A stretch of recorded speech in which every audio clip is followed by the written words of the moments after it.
자, 할렐루야. 예, 오늘 이제 마태복음 13장의 말씀 들어서면서요. 여러분이 가장 복음서를 보시면서 주목하여 보셨을 예수님의 비유에 대한 말씀을 이제 함께 살펴보려고 합니다. 예수님의 비유는 예수님 말씀의 가장 독특한 형태예요. 그래서 이 비유를 통해서 예수님께서 많이 말씀하셨고, 비유를 통해서 백성들을 가르치시고 제자들을 가르치셨는데, 이 비유를 이해하는 우리 성도들의 이해도에 따라서 복음을 더 가까이 접근할 수 있게 됩니다. 그래서 이 비유를 어떻게 해석하고 해설하느냐, 우리 성도로서 되게 중요한 일이다 생각을 하시고 말씀을 함께 살펴보았으면 하겠습니다. 특별히 지난주에 어떤 내용이었죠? 예수님께서 귀신이 들려서 눈이 멀고 또 어눌한 자를 고치셨어요. 그렇죠? 질병의 원인이 귀신이 들렸다라고 말씀을 드렸어요. 그러면서 귀신에 대한 얘기를 지난주에 쭉 했죠. 사탄과 귀신은 어떤 존재라고 제가 말씀을 드렸어요? 타락한 천사들의 무리다. 그러니까 루시퍼와 또 그와 동조한 무리들이 바로 사탄과 마귀와 귀신들의 정체다라고 말씀을 드렸어요. 그리고 우리 한국에 정착한 잘못된 기독교 신앙, 이 무속적 기독교 신앙이 좀 변질이 되어서 귀신에 대해서 잘못 전하고 있는 부분에 대해서도 말씀을 드렸죠. 김기동 목사의 그 귀신론이 잘못된 부분이 있다라고 제가 짚어드렸고, 김기동 목사의 귀신론의 가장 특징적인 것이 제가 뭐라고 말씀드렸습니까? 불신자의 사후 영혼이 귀신이다 라고 얘기한 그 김기동 목사의 그 부분이 명백히 잘못된 부분이다 라고 제가 말씀을 드렸습니다.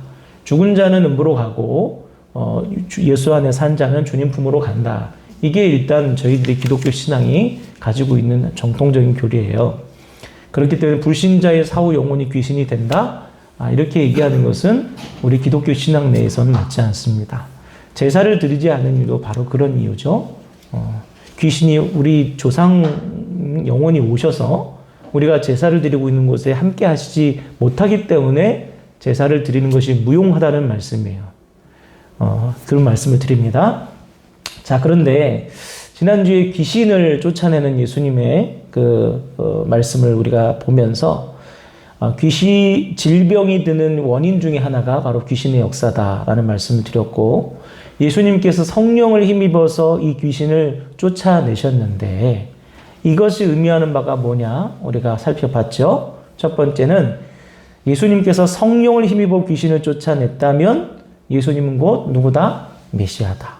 그리고 사탄에게 이미 승리하셨다라는 것을 나타낸다. 그리고 두 번째로 귀신을 예수님께서 쫓아내셨다는 것은 그 사람을 혹은 그 귀신을 쫓아낸 그 영역이 바로 하나님의 나라가 된다라는 것을 의미한다고 제가 말씀을 드렸어요. 그러니까 예수님께서 귀신을 쫓아내셨다는 것은 그 자리에 하나님의 나라가 임하셨다라는 그런 증거라는 거죠. 그리고 하나님 나라가 임하셨다는 것은 그 뭐예요? 예수님께서 구약에 예언된 메시아고 결국 구약의 예언이 실현되었다라는 것을 의미한다라고 말씀을 드렸어요. 근데 유대교는 여러분 메시아를 어떻게 하고 있을까요? 메시아를 아직도 기다리고 있어요. 유대인들에게는 메시아가 아직 안 왔어요. 예수님께서 오셨지만 그 사람들에게는 메시아가 아직 오지 않았습니다. 그들이 기다리고 있는 메시아는 다윗과 같은 정치적인 메시아예요. 그래서 온 세상을 유다 왕국으로 하나님을 믿는 자기들을 중심이 돼서 그 유다 왕국을 재건할 수 있는 메시아를 기다리고 있는 거예요.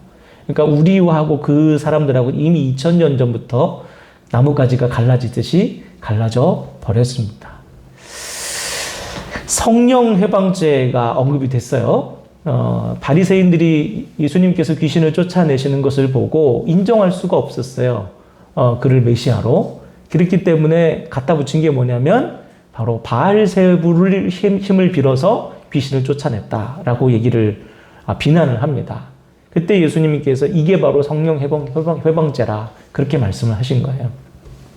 성령의 역사인 줄 너희가 알면서도 뚜렷이 보면서도 빼도 박도 못하는 증거가 있음에도 불구하고 일부러 그것을 거슬렸기 때문에 그것이 성령 해방죄다. 그렇게 예수님께서 말씀하시면서 성령 해방죄가 뭔지에 대해서 제가 조금 더 부과해서 설명을 드렸어요.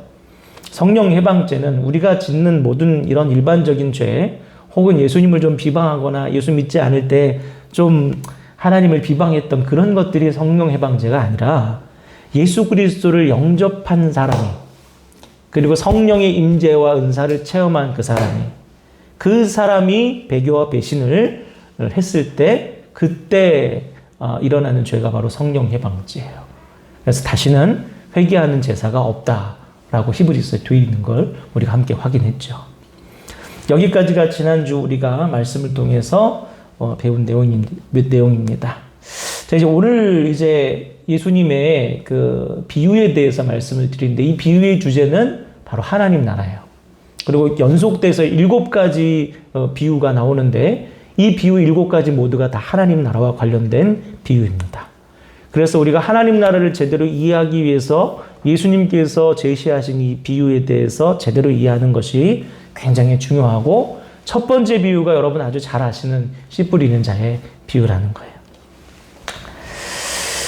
자, 그러면 귀신 축출 사건에 바로 이어서 나오는 연결된 부분이 바로 이 씨 뿌리는 하나님 나라의 비유예요. 제가 귀신 축출 사건은 어떤 것과 관련이 있다고 말씀드렸죠? 하나님 나라가 임한 사건과 관련되어 있다. 그러면서 예수님께 동시에 이제 하나님 나라가 무엇인지에 대한 메시지를 비유로 전하고 있는 겁니다. 그걸 염두하시고 들어보시면 되겠어요. 귀신 들린 사람이 구원받은 것은 하나님 나라의 증거라고 제가 말씀드렸어요. 유대인들이 생각하는 하나님 나라, 제가 아까 말씀드렸는데 정치적인 하나님 나라예요. 그래서 이 정치적인 하나님 나라는 사실상 실패했습니다. 왜요? 로마가 기독교를 받아들이고 그 이후로 온 유럽 사회가 기독교 사회가 됐어요. 기독교 세계가 됐어요. 이것을 크리스텐돔이라고 불러요. 1000년 동안 기독교가 지배하는 세상이 됐어요. 그런데 1000년 동안 기독교가 지배하는 세상이 됐는데 하나님 나라가 왔냐고요? 평화가 왔냐고요? 전쟁이 끝났냐고요? 십자군 전쟁이니 뭐냐 하면서 온갖 전쟁과 학살이 끊이지 않았던 게 그 1000년의 세월이었어요. 그러니까 기독교가 세상을 지배한다고 하나님 나라가 오는 게 아니라는 것을 우리는 그 세월을 통해서 철저히 깨달은 거예요. 그리고 종교개혁을 했죠? 종교개혁을 해서 우리 그 장로교회 시조인 깔뱅은 스위스 제네바에 하나님의 도시를 만들고 싶었어요. 그래서 이단들 막 이런 사람들 다 불태우고 죽이고 없애버리고 했어요. 오직 하나님만, 오직 말씀만 섬기자라고 하고. 그런데 여러분, 하나님 나라가 이루어졌냐고요? 실패했어요. 이게 무슨 뜻이에요, 여러분? 하나님의 나라는 제도적으로 만드는 나라가 아니라는 거예요. 하나님 나라는 그렇게 정치적으로 만드는 나라가 아니라는 거예요. 다 실패한 겁니다. 그러면 예수님 말씀하신 하나님 나라는 뭘까요? 예전에 저 어렸을 때 우리 담임 목사님이 여기서 강대에서 설교를 하시면 그때가 김영삼 대통령이 되기 전이었어요. 그러면 우리 담임 목사님이 늘 강대에서 중보기도를 해주셨어요. 우리 장로 대통령이 돼서 이 나라가 정말 훌륭한 나라가 될 수 있도록 해달라고 열심히 기도하셨어요. 근데 장로 대통령님 됐지만 이 나라가 훌륭해지진 않았어요. 그러니까 그런 거 아니라고요. 하나님 나라는 그런 게 아니라고요. 그러면 예수님께서 말씀하시는 하나님 나라는 뭘까? 그것은 여러분, 우리 각자가 하나님과 올바른 관계를 회복해가는 그런 영적인 나라가 바로 하나님 나라예요. 그러니까 하나님 나라는 제도와 조직으로 오는 것이 아니라 우리 각 사람이 하나님과 교제하고 하나님과 만남을 성공했을 때 일어나는 게 하나님 나라인 거예요. 그러니까 이거를 모르니까 자꾸 이 세상이 어려워지는 거예요. 정치적으로 풀려고 하니까. 하나님의 다스림을 받는 사람이 곧 하나님 나라예요. 그래서 국적이 없어요, 하나님 나라는. 하나님 나라의 진정한 무대는요, 여러분, 국가나 제도 이런 것이 아니에요. 그럼 하나님 나라의 진정한 무대는 뭘까요? 우리 성도 개개인의 삶이란 말이에요. 여러분의 삶이 하나님 나라가 임하시는 현장이라는 거예요. 이게 예수님의 가르침이었어요.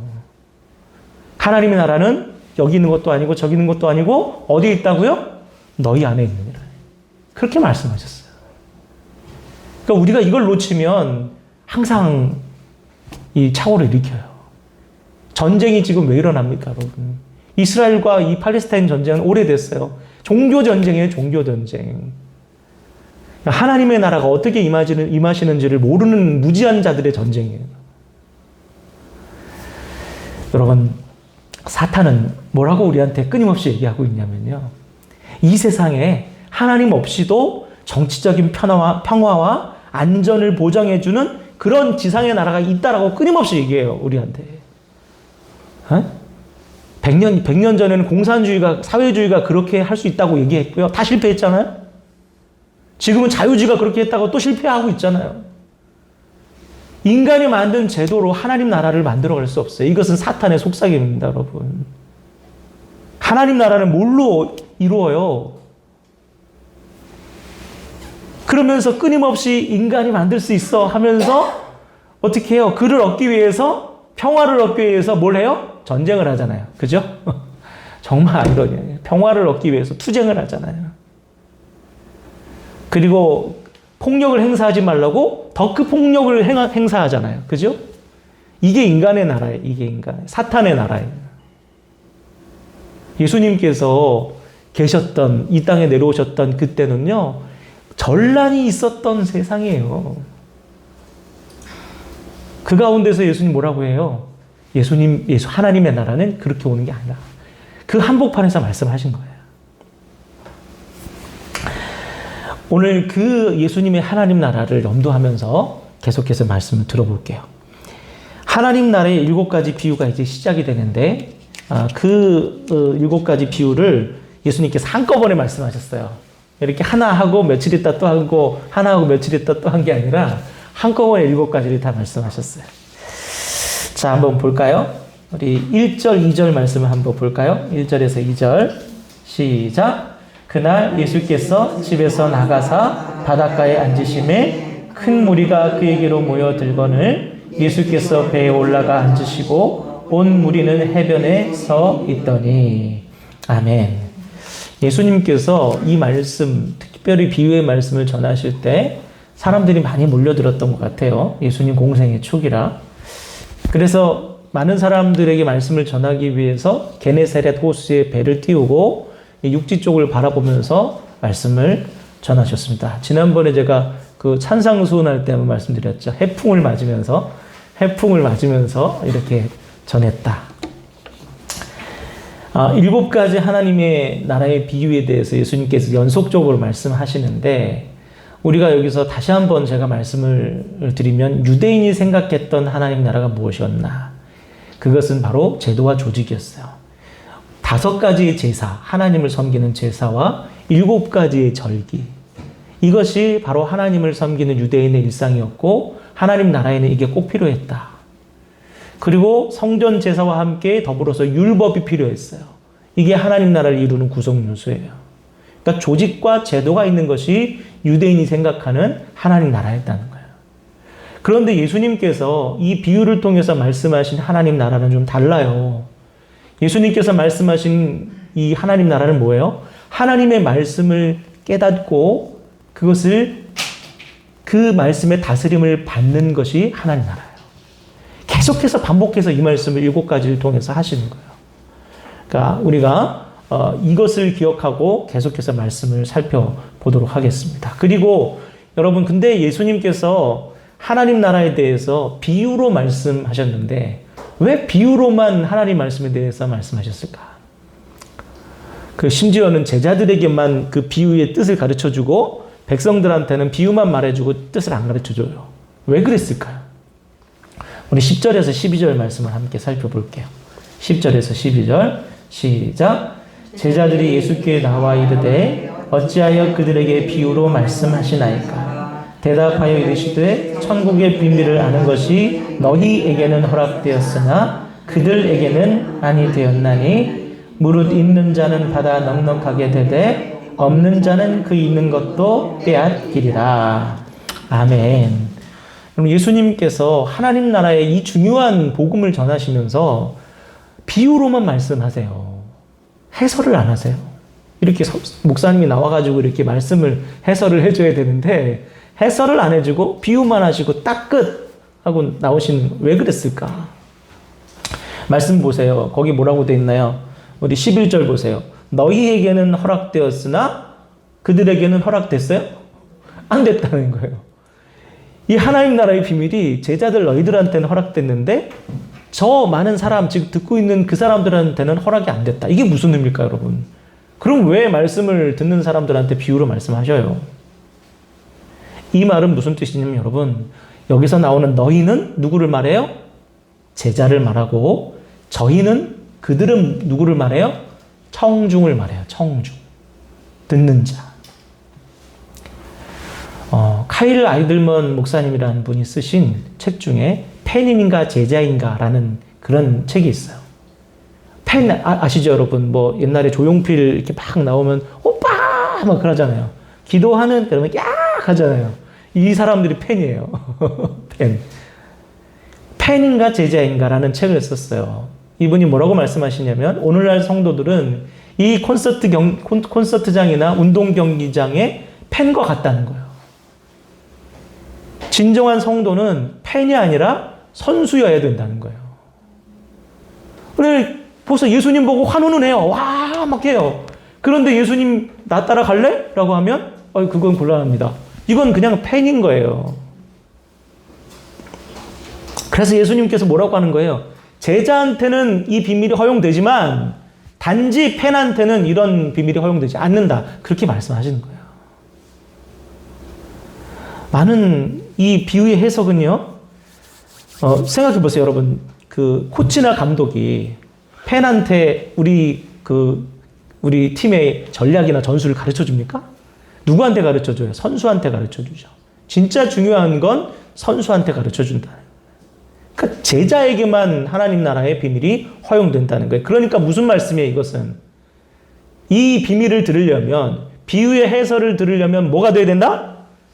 제자가 돼야 된다는 거예요. 그러니까 제자가 안 되면, 안 따라다니면 안 가르쳐 주겠다는 말씀인 거예요. 그러니까 여러분, 우리가 평생 교회를 다니지만 청중처럼 팬처럼 교회를 다니시면 하나님 나라의 비밀에 접근할 수가 없는 이유가 바로 거기 있어요. 주님 따라가야 된다는 거예요. 주님 따라가야 돼요.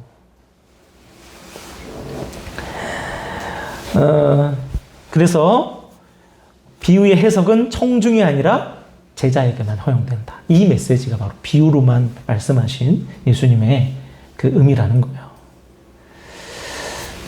성도님들이요, 제가 보니까 저도 어릴 때 그랬는데 목사님들하고 이렇게 여간에서는 친해지기 싫어하세요. 밥도 같이 잘 안 먹으려고 해요. 왜 그런 줄 아세요? 일 시킬까봐. 그리고 막, 더 거룩하게 막 살라고 막 뭐라고 할까봐. 더 희생하라고 할까봐. 그럴까봐 옆에 잘 안 가요. 저도 그 마음이에요. 저도 그랬으니까. 근데 그게 제자라는 거예요. 예수님 따라다니면서 더 헌신하고, 더 거룩하게 살아야 되고, 더 희생하며 살아야 될 것 같고, 그렇게 살아가는 게 팬이 아니라 제자라는 거예요. 그 제자의 삶을 결단하고 살아가는 사람에게 허락되는 게 뭐예요? 하나님 나라의 비밀이에요. 그러니까 하나님 나라의 비밀을 알고자 하면 여러분 제자가 되어야 된다는 말씀. 우리가 은혜 받지 못하는 이유는 뭘까요, 여러분? 사실 은혜를 원하지 않기 때문이에요. 어떤 사람은 그래요. 은혜를 많이 받으면 왠지 더 많은 일을 해야 될 것 같지 않아요? 그렇지 않아요? 생명의 구원을 받으면 새벽 기도해가지고 하나님 살려주세요 했는데 살려줬어. 그러면 어때요? 목숨을 살려줬으니 더 열심히 살아야 될 것 같잖아요. 은혜를 받는다는 것은 여러분 더 많은 희생을 해야 된 것 같다는 그런 의미로 느껴지기 때문에 은혜를 원하지 않아서 그래요. 그래서 여기서 뭐라고 합니까? 고침을 받고자 하지 않기 때문에 말씀이 들리지 않는다. 이사야는 그렇게 말하고 있어요. 그렇게 살아가는 성도들 많아요. 더 개입하고 싶지 않아서, 더 헌신하고 싶지 않아서 조기 언저리에서 왔다 갔다 하는 분들 많아요. 제가 혹시라도 뭐 시키기라도 할까봐 저기 멀리서 왔다 갔다 하는 분들이 많아요. 그것이 바로 펜의 모습이다. 그리고 그 펜의 모습으로 살다가는 결코 내부자로서, 예수님의 내부자로서, 하나님 나라의 내부자로서 중요한 것을 공유하지 못한다는 거예요. 자, 그러면 이제 씨 뿌리는 자의 비유에 대해서 우리 본격적으로 한번 살펴보도록 하겠습니다. 우리 말씀을 좀 이따 읽죠. 우리 씨 뿌리는 자의 비유가 나오는데 여기서 밭이 나와요. 밭이. 그런데 이 밭을 생각할 때 여러분 농사를 지으시잖아요. 그러면 자기가 익숙한 그 밭을 생각할 거예요. 저 충청도에 있는 분들은 정말 광활한 끝없이 펼쳐진 그 논을 생각하실 거예요. 그리고 이 강원도 계신 분들은 이 땅이 척박하고 작으니까 아주 좁은 밭, 계단식 밭이나 이런 거 생각하실 거예요. 그렇죠? 그러면 예수님께서 말씀하신 밭은 도대체 어떻게 생겨먹은 걸까요? 잘 모르시겠죠? 이스라엘의 밭은 이스라엘 척박한 땅이 골짜기가 많아요. 이 강원도처럼. 그래서 테라스식 농경지가 많습니다. 계단식. 계단식 밭이 바로 예수님께서 말씀하시는 밭이에요. 그래서 각 계단의 끝에는 이제 계단이 이렇게 돼 있잖아요. 그럼 비가 오면 어떻게 돼요? 비가 오면 막 흐르죠. 뭐가? 흙이 막 흐르죠. 그러면 이 고운 흙이 어디로 갑니까? 계단의 끝으로 모여요. 계단의 끝으로 고운 흙이 모여요. 거기가 바로 좋은 땅이에요. 그게 바로 예수님께서 말씀하신 좋은 땅, 옥토예요. 그리고 각 테라스마다 농부가 이제 지나다닐 만한 길이 있잖아요. 농부가 지나다녀야 되잖아요. 거기가 길가예요, 길가. 지나다니다가 딱딱해지게 만드는 그곳이 길가입니다. 그리고 이 테라스식 농경지는 위층으로 올라갈수록 토양이 어떻게 될까요? 자꾸 쓸려 내려오니까 토양이 얇아지고 돌밭이 많아져요. 그게 바로 돌밭이에요. 이해하시겠죠? 그리고 농부의 손이 잘 닿지 않은 테라스에 가생이가 있어요. 거기가 바로 가시덩굴이에요. 이렇게 네 가지가 바로 이 이스라엘의 테라스식 그 밭을 상상하시면서 예수님께서 이스라엘 사람들에게 비유의 말씀을 전하신 거예요. 이른비가 온 이후에 이 쟁기질을 한번 한대요. 그래서 거기다가 파종을 막 하는데 이 파종을 막 이렇게 우리가 딱 정해놓고 거기다가 뿌리는 게 아니라 그냥 막 흩뿌린대요. 불규칙하게. 이렇게 쟁기질 자체가 불규칙하기 때문에 파종도 불규칙하답니다. 그리고 파종을 한 다음에 또 다시 한번 쟁기질을 한대요. 그리고 나서 뭘 하느냐? 목자들한테 시켜서 양과 염소들을 데리고 온대요. 그래서 그 위를 지근지근 밟고 지나가게 한답니다. 그러면 이 씨앗이 좀 더 깊숙이 파묻힌대요. 그러면 딱 씨 뿌리기가 끝난답니다. 이렇게 하는 게 이스라엘의 이 테라스식 농경지에 하는 씨 뿌리기 파종이에요. 이제 상상이 가시죠? 이제 이거를 머릿속에 품고 예수님께서 이제 말씀을 하신 거예요. 예수님의 씨 뿌리는 비유가 이 테라스식 농사를 소재로 사용됐는데 당시 수확량이 얼마나 됐을까요, 여러분? 그래서 예수님께서 30배, 60배, 100배라고 하셨잖아요. 근데 당시 이스라엘 농경지의 평균 수확량이 10배. 많아봐야 20배 정도. 그리고 예수님께서 지금 설교를 하고 계시는 이 게네사렛에는 평야가 많았는데 그 평야는 좀 더 기름진 땅이라 최대 40배까지 이 수확량이 나온답니다. 그런데 예수님께서 몇 배까지 말씀하셨어요? 30배, 60배, 100배의 결실을 얘기했다는 것은 이거는 당시 사람들한테 그렇게나 많이? 라고 얘기할 수밖에 없는 상황인 거죠. 자, 여기까지 이제 사전 지식을 가지시고 비유의 말씀을 계속 볼게요. 근데 예수님께서 이 말씀을 하시고 해설을 하셨다고요? 안 하셨다고요? 안 하셔요. 왜 안 하셨습니까? 9절을 보겠습니다. 예수님께서 뭐라고 하시는지 보세요. 이 말씀 끝나고 시작. 귀 있는 자는 들으라 하시니라. 아멘. 비유만 말씀하셔놓고 귀 있으면 들어라 라고 하고 딱 여기까지 끝 이렇게 말씀하셨어요. 이게 뭐예요 도대체. 이 귀 있는 자는 들을지어다 이 말씀을 우리가 살펴보면서 우리가 알 수 있는 것은 이 비유의 말씀의 첫째, 난해함에 대해서 예수님께서 말하고 있는 거예요. 예수님께서 자주 비유로 말씀하셔요. 그러니까 사람들이 어떻게 해요? 떠나요. 저게 뭐야? 산상수훈 땐 그렇게 주옥 같은 말씀을 많이 하시더니 갑자기 비유 말씀하시는데 씨 뿌리는 자가 씨 뿌리는 것 같다. 길가에 떨어지고 돌밭에 떨어지고 그게 뭐예요? 이게 한 번만 된 게 아니라 몇 번 해요? 7번을 하셨잖아요. 그러니까 백성들이 어떻게 돼요? 이게 뭐야? 하나도 재미없어. 뭔 얘기인지 하나도 모르겠어. 라고 하면서 떠나기 시작합니다. 그러면서 예수님께 남을 자들은 예수님께 더 가까이 나오고 예수님 말씀이 이해되지 않고 재미없는 사람들은 흩어져 버려요. 그리고 두 번째로 예수님께서 비유로 말씀하신 것에 대한 의미는 말로 인한 논쟁이 심화되는 것을 방지하기 위해서 예수님께서 비유로 말씀하셨어요.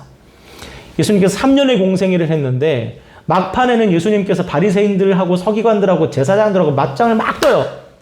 나 이제 죽어도 상관없어 라고 하는 태도로 예수님이 막 부딪혀요. 그런데 초반 중반에는 안 그러신단 말이에요. 왜? 아직 때가 안 됐기 때문에. 예수님께서 돌아가실 때가 안 됐기 때문에. 그래서 최소한 비유를 통해서 감춰요. 그러면서 바리새인들이나 서기관들이 트집을 잡지 못하게 합니다. 나중에 예수님께서 고발을 당했을 때 뭐라고 고발을 당해? 말꼬투리를 붙잡혔어요. 성전을 헐고 사흘 만에 세우겠다. 예수님께서 그 말씀하신 적이 있잖아요. 비유로. 근데 이 말씀 꼬집어서 성전을 헐어서 사흘 만에 짓겠다고 이 사람이 성전 모독을 했다라고 하면서 고발을 당해요. 그러니까 예수님께서 나중에 고발을 많이 당하시는 이유가 바로 말로서 고발을 당하시기 때문에 비유로서 당분간 방어를 하신 거예요.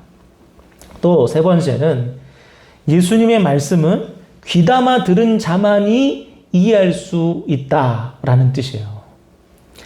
예수님의 천국에 대한 비유의 말씀은 사실 곰곰이 생각해 보면 이해가 가는 말씀이에요. 그리고 예수님께서 앞에서 하셨던 말씀을 계속 쫓아다니면서 들었던 사람은 예수님 말씀의 결을 알기 때문에 이게 예수님께서 어떤 상황에서 하신 말씀이라는 걸 알아요.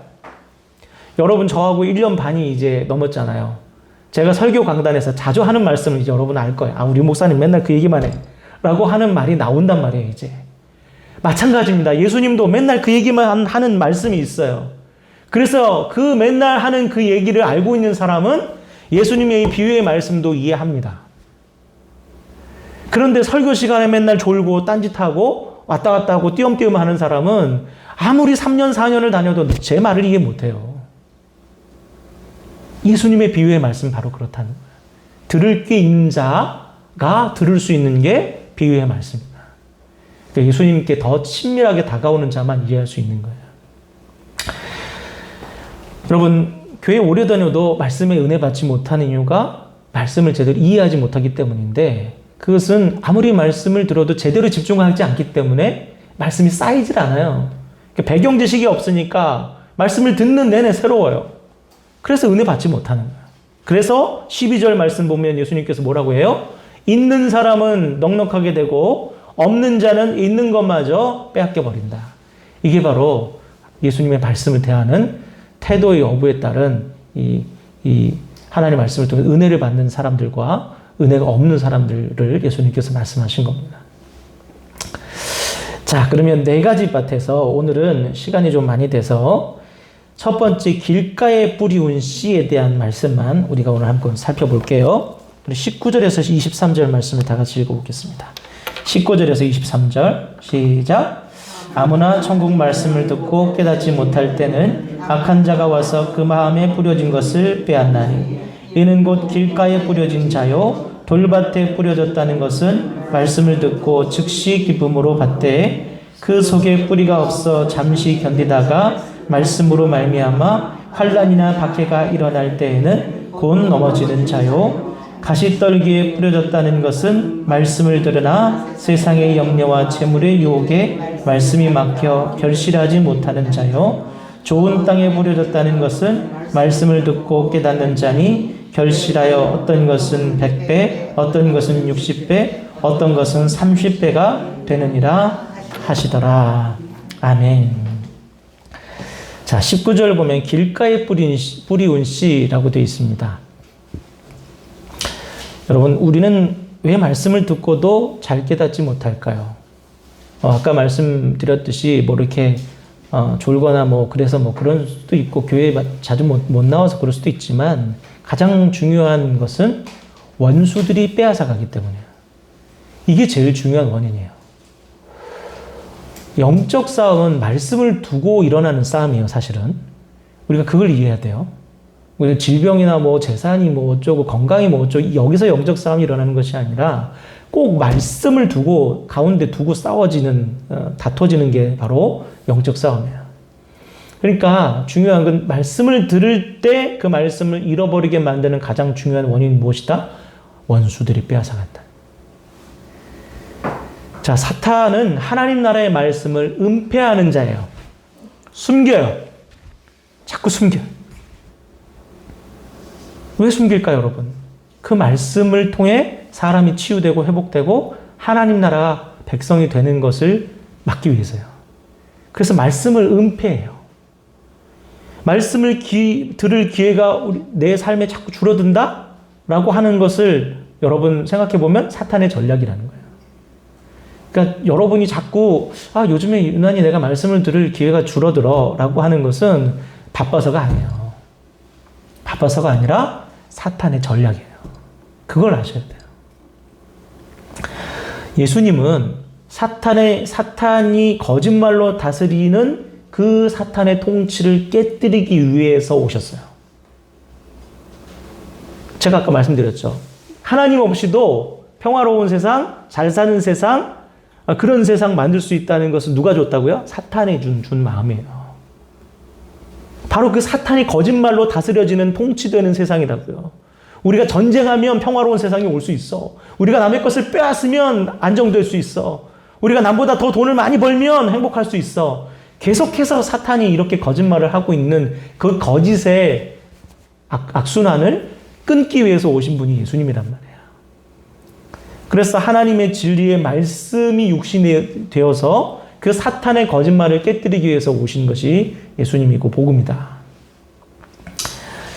요한복음 1장 14절 보면 이렇게 되어 있죠. 말씀이 육신이 되어 우리 가운데 거하심에 우리가 그의 영광을 보니 아버지의 독생자의 영광이요 은혜와 진리가 충만하더라. 아멘. 결국 우리가 받아들이는 건 뭐예요? 말씀이란 말이에요. 말씀. 사탄의 거짓말을 깨뜨릴 하나님의 살아있는 말씀. 예수 그리스도의 복음이란.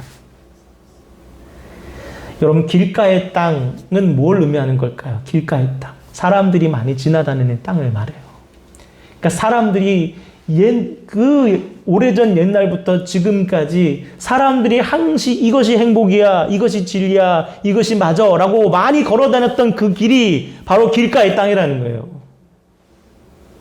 근데 예수님이 걷고자 또 걸어라 또 권유하는 그 땅은 뭐예요? 사람이 안 지나다니는 길이에요. 좁은 길이에요. 협착한 길이에요. 거기가 근데 옥토밭이라는 거예요. 길가의 땅은 실패한 길이에요. 수많은 사람들이 실패한 길. 그런데도 불구하고 분화방처럼 그 실패한 길을 계속해서 몰려드는 그 길이 바로 사람의 길이고 사탄의 길이고 그것이 바로 멸망의 길이라. 길가의 땅에 서 있는 사람은요, 말씀이 은폐되어 있는 자리에 서 있는 거예요. 사탄의 거짓이 통치하는 자리에 서 있는 거예요. 사람들이 자기의 영광을 구하는 그 자리에 서 있는 거예요. 거기 서 있으면 결코 열매를 맺을 수 없는 거예요. 자리가 중요해요, 여러분. 그래서 우리의 성도의 싸움은요, 자리의 싸움이에요. 어디에 서 있는가? 오만한 자의 자리에 있는가? 의인의 자리에 있는가? 어디에 서 있느냐는 거예요. 어디에. 여러분, 오늘 이 자리에 앉아있기를 소원하셨잖아요. 선택하셨잖아요. 말씀이 그래서 여러분 뿌려지잖아요. 여러분이 예수님의 말씀이 무엇인지를 듣잖아요. 근데 여기 없으면 이 말씀 못 듣잖아요. 그죠? 자리가 중요한 거예요. 여러분이 선택한 자리, 이 자리가 옥토밭인 줄 믿으시기 바랍니다. 또 여러분이 하나님의 말씀을 접하고 그것을 받아들이고 수용하는 그 자리가, 순종하는 그 자리가 옥토밭인 줄 믿으시기 바랍니다. 세상 사람들이 추구하고 쫓아가고 다투어서 이게 성공이야 행복이야라고 달려가는 그 사람이 많이 지나다니는 그 길이 여러분에게 가장 위험한 자리인 줄 여러분 기억하시기 바라요. 오늘 4가지 밭 중에 첫째 밭인 길가에 뿌리운 씨에 대해서 말씀을 묵상했고, 다음 주에는 나머지 3가지 밭에 대해서 말씀을 드리면서 말씀을 마무리하도록 하겠습니다. 다 같이 기도하겠습니다. 하나님 아버지 감사합니다.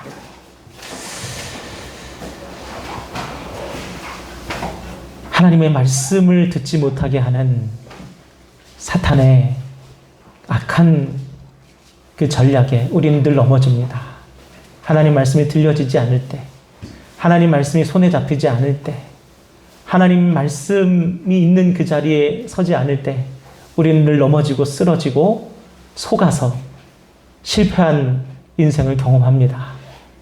하나님, 우리 각자가 바로 하나님의 말씀을 붙들고 팬이 아니라 하나님 말씀을 순종하는 선수 플레이어로서 이 땅 가운데 살아감을 여러분 기억하게 도와주셔서 오늘도 말씀을 붙들고 주님 따라가는 제자로서 살아가는 저희들이 다 될 수 있도록 인도하여 주시옵소서. 하나님 나라의 비밀이 청중이 아니라 팬이 아니라 바로 제자에게 허락되었음을 기억하게 도와주시고, 그 하나님 나라의 그 비밀을 소유하고 그 비밀을 통해서 이 세상 사람들을, 잠자는 사람들을, 죽어가는 사람들을, 멸망의 길로 치닫는 사람들을 일깨워서 사탄의 거짓말을 깨트리고 하나님의 진리의 말씀으로, 생명의 말씀으로 돌이키는 귀한 사명 감당하는 저희들이 다 될 수 있도록 인도하여 주시옵소서. 예수님의 이름으로 기도드립니다. 아멘. 아멘. 하나님 말씀, 우리 찬양 먼저 그 나라와 그 일을 구하라 찬양하겠습니다.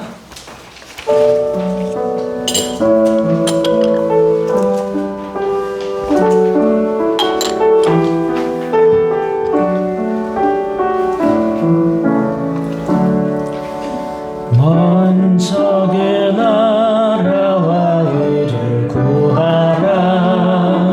그 나라와 그 일을, 그리하면 이 모든 것을, 그리하면 이 모든 것을 너희에게 더하시리. 사람이 떡으로만 살 것 아니요, 하나님 말씀으로. 그리하면 이 모든 것을 너희에게 더하시리. 할렐루야.